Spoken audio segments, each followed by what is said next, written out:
नमस्कार दोस्तों सबसे पहले तो धनतेरस पर्व की आप सबको ढेर सारी शुभकामनाएं। मां लक्ष्मी के साथ आप शरीर के धन यानी सेहत का भी पूरा ख्याल रखें। दोस्तों, देश की आर्थिक राजधानी मुंबई और पूरे महाराष्ट्र में चुनाव है। हजारों करोड़ रुपए खर्च होंगे, लेकिन इस धनतेरस और दीपावली आप कितना खर्च कर पाएंगे? चुनाव तो झारखंड में भी हो रहे हैं, हरियाणा और जम्मू कश्मीर में खत्म हो चुके हैं चुनाव, और महीने भर बाद दिल्ली में भी चुनाव होंगे, यानी लाखों करोड़ों का खेल। लेकिन साल भर में एक बार आने वाला लक्ष्मी पूजन का पर्व आपके लिए क्या लेकर आया है? दोस्तों, साल भर हम और आप अपनी नौकरी, काम, धंधा, रोजगार, राजनीति, चुनाव और ऐसी ही तमाम दूसरी बातों में उलझे रहते हैं। एक दीपावली ही है जब 5 दिन के इस पर्व पर हम और आप पूरी तरह अपने घर पर, अपने आप पर ध्यान देते हैं और अपने बजट की समीक्षा भी करते हैं। मान्यता भी है कि दीपावली से हम लोगों का आर्थिक वर्ष और आर्थिक राशिफल शुरू हो जाता है। यानी दीपावली जैसी रहेगी, साल भर धन दौलत की स्थिति हमारे और आपके जीवन में वैसी ही तरक्की लाएगी, ऐसी मान्यता है। तो दोस्तों, आज अंदाजा नहीं, आपको देश और बाजार से जुड़ी कुछ ऐसी बातें बताता हूं जिससे आप खुद तय कर लेंगे कि अगली दीपावली तक आप कैसे तरक्की कर सकते हैं और किन बातों से आपको बचने की जरूरत है। दोस्तों, आप देश के बाजार की हालत तो देख ही रहे हैं, लेकिन मैं आपको देश के बैंक और अभी तक सबसे संपन्न समझे जाने वाले राज्य के बारे में बताने जा रहा हूं। उसे सुनकर आप हैरान जरूर हो जाएंगे। ये जानकारियां आपको भी अलर्ट कर देंगी और हो भी सकता है कि आप अपनी प्लानिंग भी रिशेड्यूल करने लग जाएं। सबसे पहला सवाल तो यही आता है कि क्या बैंक में रुपए जमा करने से आपको मनमाफिक फायदा होता है? अगर आपका जवाब नहीं में है, तो क्या बाजार में रुपया लगाने से आपको फायदा हो जाता है? बाजार तो इस पूरे महीने में इतना नीचे गिरा है, इसकी हकीकत भी आपको आगे बताएंगे। चलिए, फायदे की बात छोड़िए, कहीं आपका पैसा डूब तो नहीं रहा है? कहीं इन्वेस्टमेंट की बात तो छोड़िए, क्या सब्जी भाजी, फल, दाल, तेल, राशन, यही सब आपके बजट से बाहर तो नहीं हो रहे हैं? पहले जिस रकम से आप जो कुछ खरीद लाते थे, क्या उस रकम से आज उतनी ही शॉपिंग हो जाती है? धनतेरस पर सोने चांदी की खरीदारी भी करनी है। सोना कितना महंगा हो गया? 24 कैरेट का 10 ग्राम खरा सोना 80,000 रुपए के पार पहुंच चुका है। घरों में आमतौर पर रखा जाने वाला 22 कैरेट का 10 ग्राम सोना भी 73,000 के पार पहुंच गया है और 1 किलो चांदी 1 लाख के करीब पहुंच रही है। आसमान पर पहुंचे इस रेट्स के साथ ही अखबार से लेकर टीवी तक विज्ञापनों की भरमार आपके सामने है, और ज्योतिषी भी ये बताने में जुटे हैं कि शुभ मुहूर्त पर खरीदारी से आपकी किस्मत कैसे बदलने वाली है, और दीपावली पर शाम को खास फेस्टिवल ट्रेडिंग भी करनी होगी। 1 घंटे के इस विशेष कारोबार को बाजार मुहूर्त ट्रेडिंग कहता है, जिसका समय स्टॉक एक्सचेंज बीएसई और एनएसई ने 1 नवंबर को शाम 6 बजे से शाम 7 बजे तक रखा है। आप भी सोच रहे होंगे कि कितनी रकम लगाई जाए और कितना प्रॉफिट मिलेगा। इन सब सवालों के बीच ही जरूरी खरीदारी भी शामिल है, जैसे घर का रंग रोगन, बच्चों के लिए नए कपड़े, पटाखे, मिठाइयां वगैरह वगैरह। बताइए, खुशी का त्योहार और इतने सारे सवाल। एक खास बात और ध्यान में रखिएगा कि आपकी जानकारी के जितने भी सोर्स हैं, यानी अखबार और टीवी न्यूज़ चैनल्स, वहां पर आपको इन सवालों के जवाब नहीं मिलते हैं।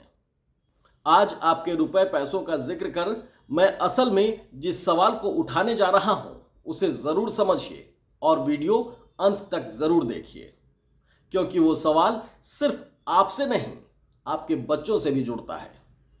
आखिर सारा फाइनेंशियल मैनेजमेंट आप अपने बच्चों के लिए ही तो करते हैं।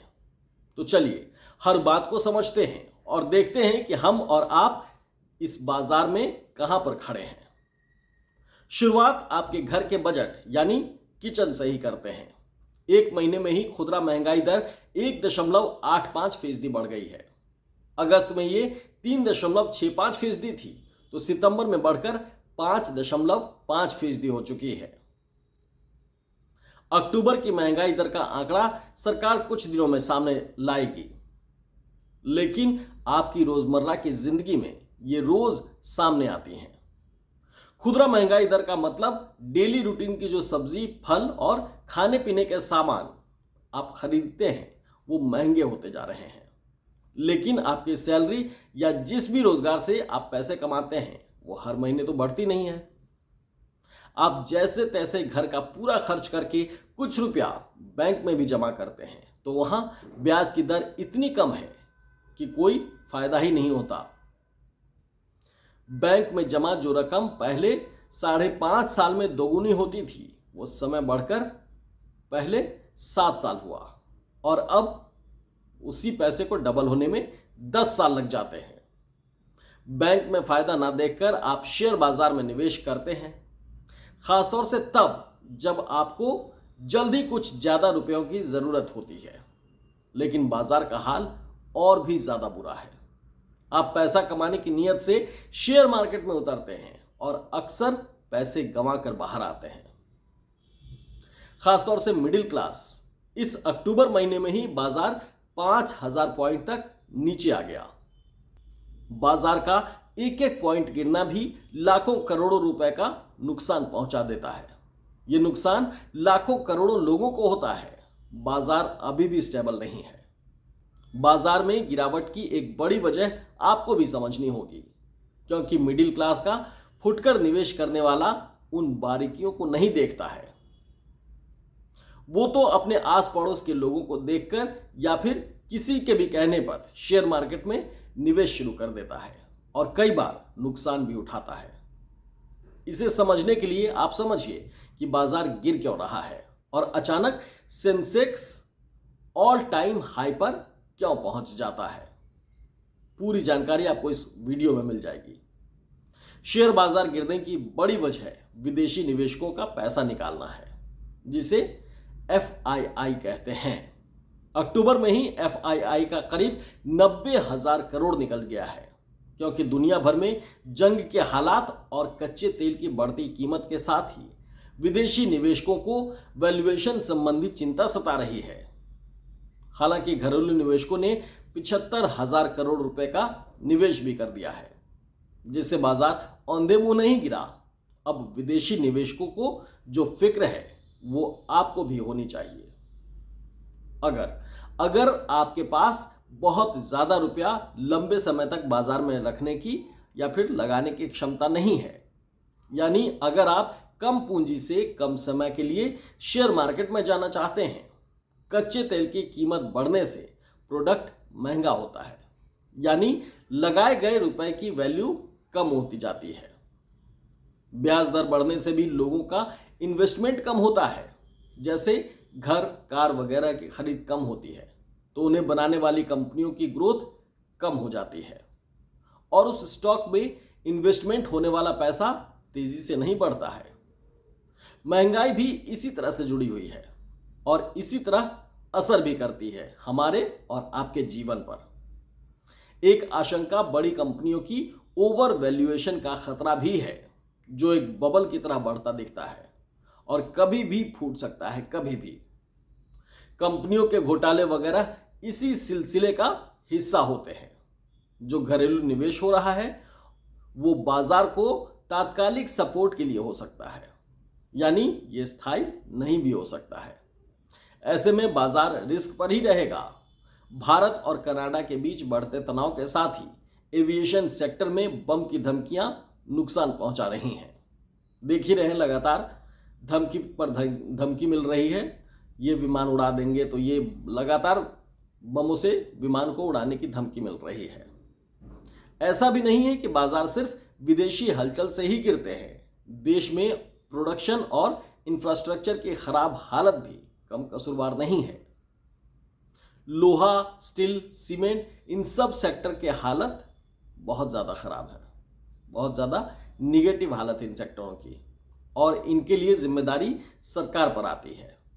एक सवाल आपके जहन में यह भी आना चाहिए कि सरकार आखिर पीएसयूएस को बेच क्यों रही है और घाटे की कंपनियों को कॉरपोरेट खरीद क्यों रहे हैं, जिसके शेयर आपके पास भी हो सकते हैं।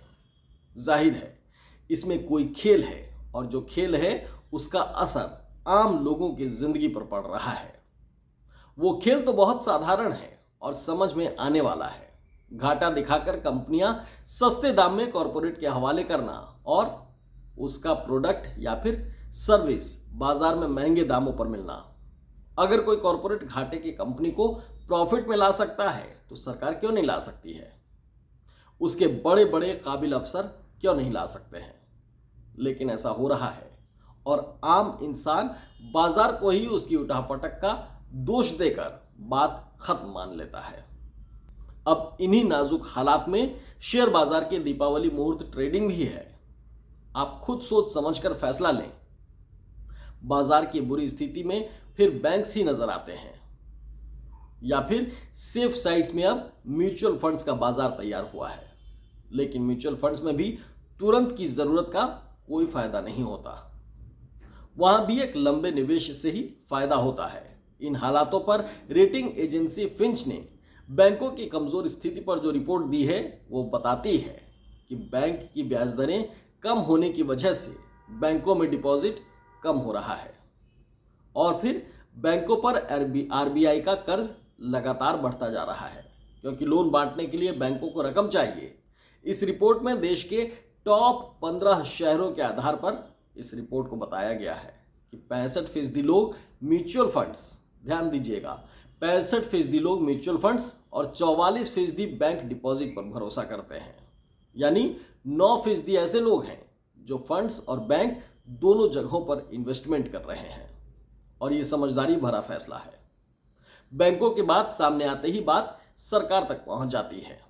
भारत से जुड़ा एक ऐसा डाटा अमेरिका से आया है जो न सिर्फ देश के सबसे संपन्न माने जाने वाले प्रदेश की हकीकत सामने लाता है बल्कि सरकार को भी कटघरे में खड़ा करता है।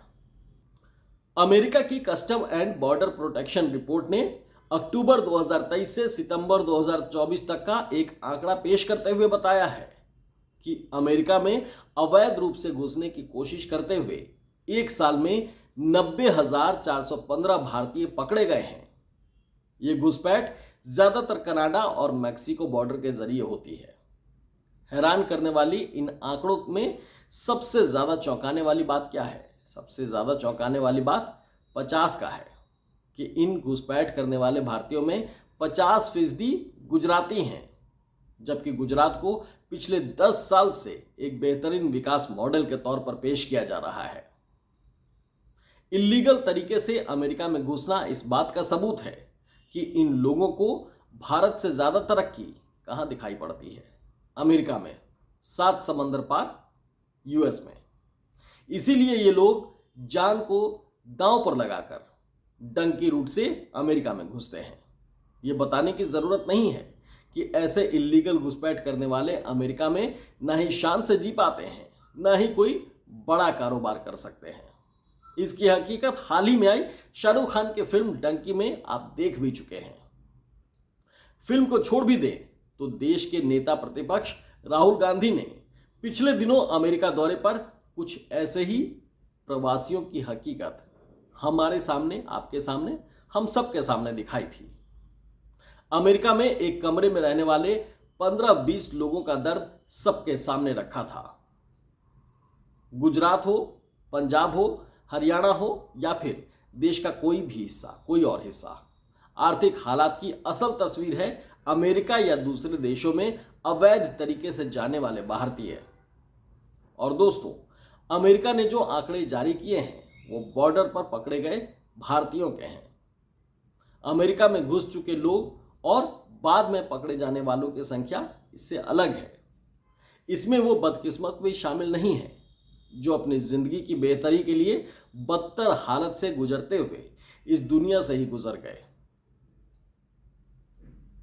इलीगली अमेरिका जाने वालों की संख्या में पिछले 5 साल में 5 गुना इजाफा हुआ है, पूरे 5 गुना।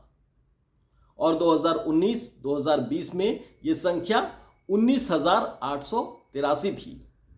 नौकरी, रोजगार और कमाई का कोई भी पर्याप्त जरिया ना होने पर बात बैंक और उसमें जमा रकम के ब्याज पैसे पर आती है, जो पहले ही नाकाफी है, और बैंक से कर्ज लेना भी कर्ज की ब्याज दरों ने मुश्किल कर रखा है।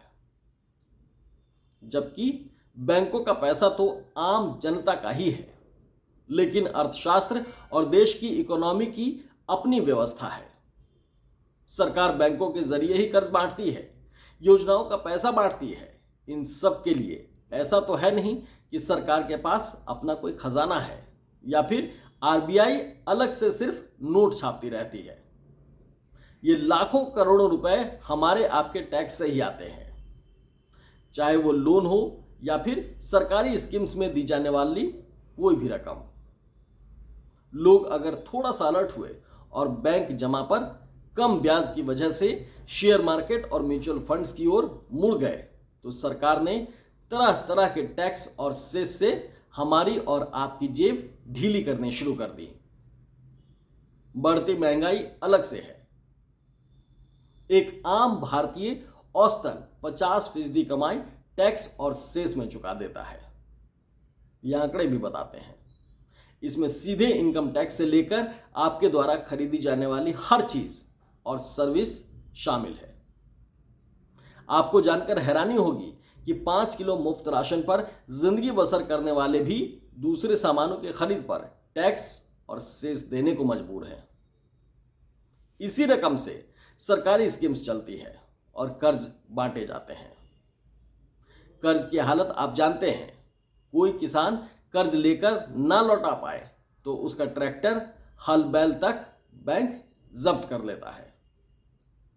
आम मिडिल क्लास घर या फिर कार का कर्ज किसी तरह से चुका ना पाए तो वो भी जब्त कर लिया जाता है। देखते ही हैं बैंक में, अगर आपने कोई चीज़ खरीदारी की और वो नहीं चुका पाए, जैसे घर या गाड़ी, तो बैंक जब्त कर लेता है।